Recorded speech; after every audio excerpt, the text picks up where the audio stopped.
Shalom, selamat pagi anak-anak. Jumpa lagi ibadah hari ini dengan Tante Yuli.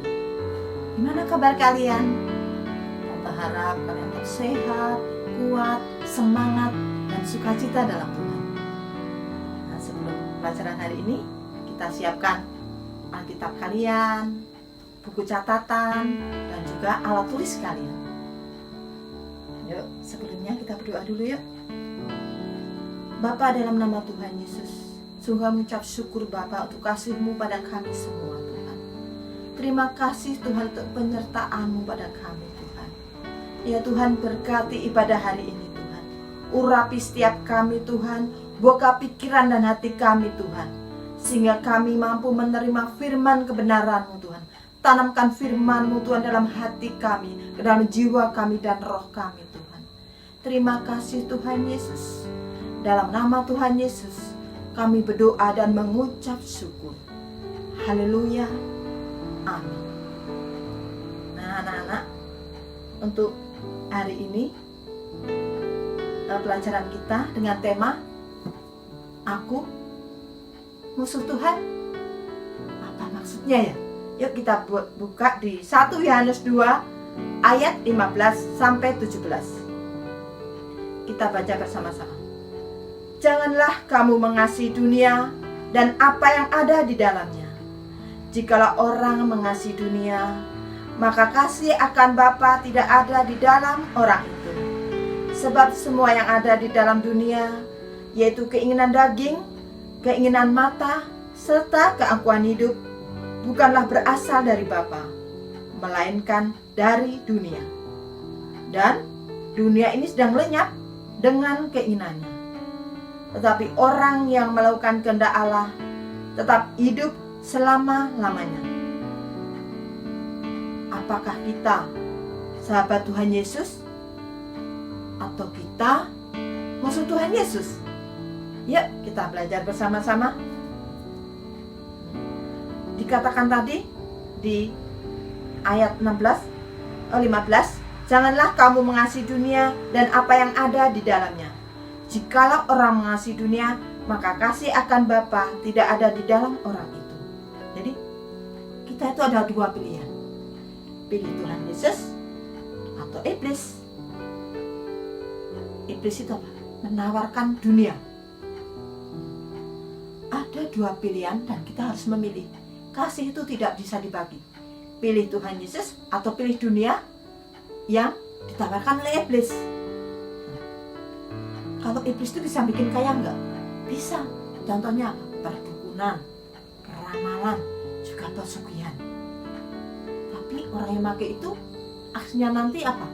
Akan menjadi budak iblis. Iblis itu memberi kekayaan hanya sementara. Tapi tidak dengan begitu dengan Tuhan Yesus.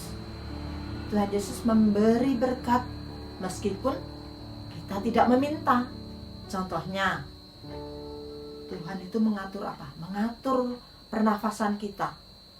Apa udara yang masuk dan keluar itu Tuhan mengatur begitu luar biasa sehingga cukup pas saat orang beraktivitas ataupun saat diam, saat kita duduk atau saat berolahraga. Kebutuhan udara bisa berbeda dan Tuhan mengatur begitu rupa sehingga tidak ada kelebihan udara ataupun kekurangan udara yang masuk. Atau contohnya matahari. Matahari selalu terbit di sebelah timur. Nah, coba kalau matahari itu terbitnya terlambat, waduh, bisa menghancurkan seluruh kegiatan dunia ini ya. Jam 7 pagi kok matahari belum terbit, wah kalian bisa sekolah masih gelap. Atau contohnya matahari terbit dari sebelah barat atau utara atau selatan, wah, bikin kacau ya. Begitu luar biasanya Tuhan itu mengatur alam semesta ini berjalan dengan begitu kontinu luar biasa.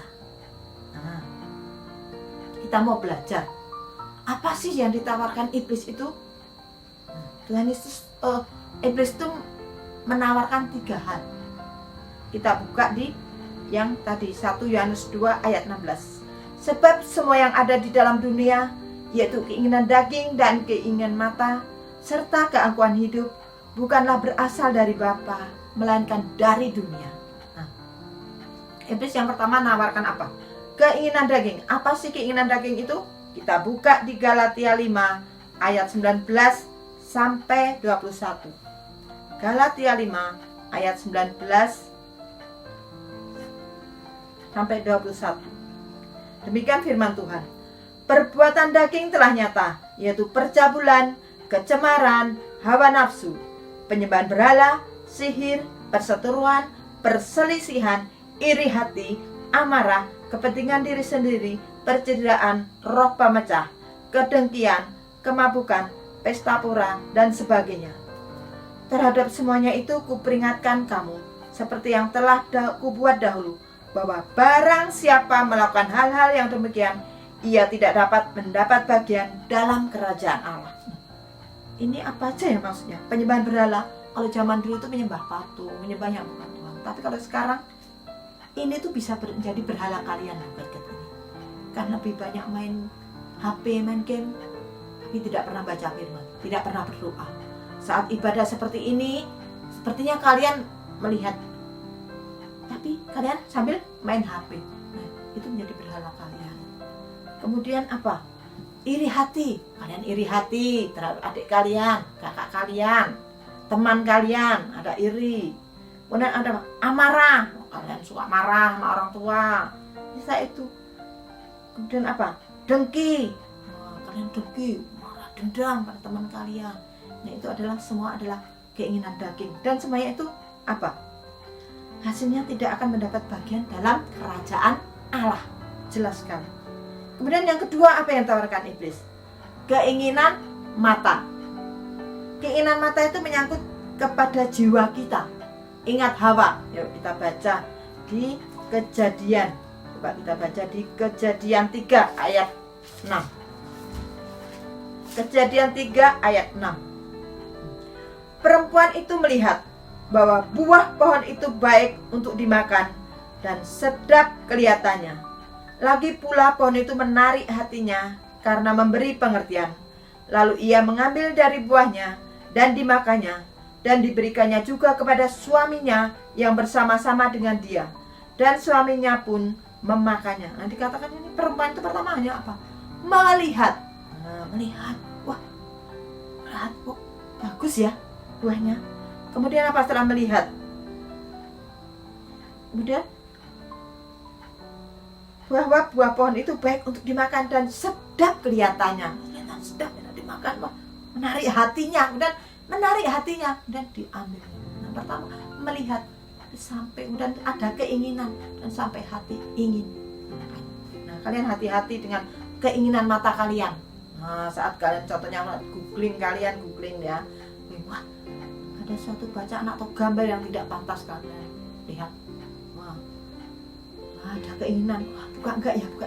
Nah, kalian yakin enggak kalau dalam diri kalian ada Tuhan Yesus, bersama Tuhan Yesus? Kalian tuh sekarang enggak sendiri lagi, tapi bersama Tuhan Yesus. Kalau saat kalian menghadapi seperti itu, kan bersama Tuhan Yesus. Kalau saya buka ini, Tuhan Yesus enggak ya? Senang enggak ya? Senang enggak ya? Tuhan Yesus dalam diriku. Tuhan Yesus senang enggak ya? Kalian harus ingat itu terus. Nah, kalian harus bisa apa? Menahan diri kalian. Jadi hati-hati dengan keinginan kalian. Kalian harus bisa apa? Menahan diri, mengendalikan diri kalian. Yang ketiga, yaitu keangkuhan hidup. Artinya apa? Kesombongan, pengen dihargai, pengen dihormati. Nah, kalian tahu Lucifer.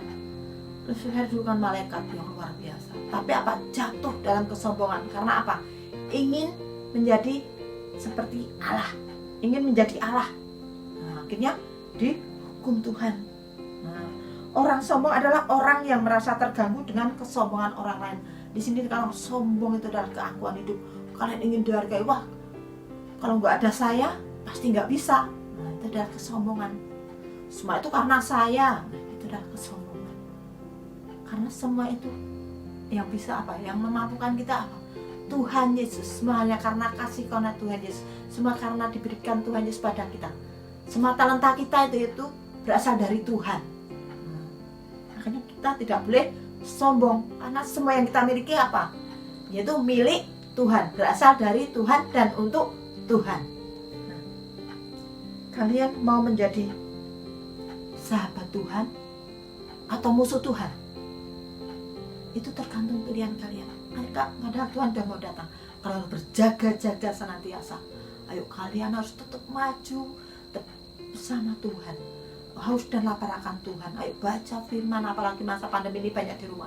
Ayo lebih banyak kalian baca firman, berdoa, pelajari firman Tuhan. Kalian bisa lebih baca lagi tentang akhir zaman di Matius pasal 24. Baca kalian, ya. Nah, ini hari ini yuk kita untuk ayat Mas hari ini, yaitu di Matius 6 ayat 24. Tak seorang pun dapat mengabdi kepada dua tuan. Karena jika demikian, ia akan benci yang seorang dan mengasihi yang lain. Atau ia akan setia pada yang seorang dan tidak mengindahkan yang lain. Kamu tidak dapat mengabdi kepada Allah dan kepada Mammon. Jelas sekali dikatakan. Tidak bisa memilih dua-duanya. Milih Tuhan Yesus atau milih dunia. Milih Tuhan Yesus atau milih iblis. Tidak bisa dua-duanya. Pilih salah satu.